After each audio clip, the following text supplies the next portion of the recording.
Hey everyone, want to learn how to read SMART data in CrystalDiskInfo? A SMART, or self-monitoring, analysis, and reporting technology, is built into most hard drives and SSDs to help detect hardware problems before they lead to drive failure. In this full guide, I'll show you how to read SMART data in CrystalDiskInfo in 2026. So let's get started. First, launch CrystalDiskInfo on your computer. The software will automatically detect all supported storage devices and display their health information. Next, scroll down to the SMART attribute table.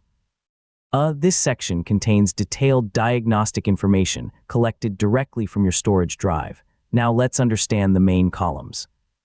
You'll typically see the ID, attribute name, current value, worst value, threshold, and raw values. The normalized values are mainly used by the drive manufacturer, while the raw values often contain the most useful diagnostic information.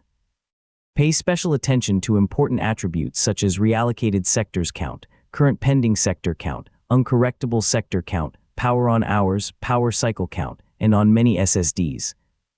Remaining life or percentage used. These values can help identify aging drives or potential hardware issues.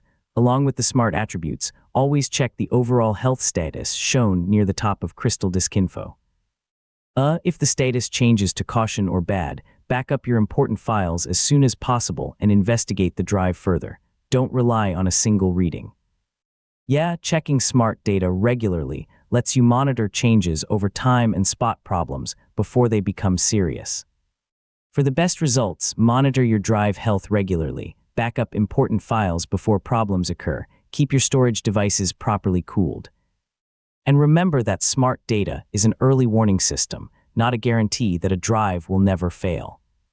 Regular backups remain the best protection against data loss, and that's how to read SMART data in CrystalDiskInfo in 2026.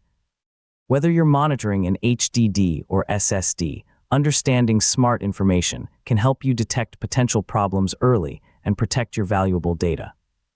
Thanks for watching, and I'll see you in the next tutorial.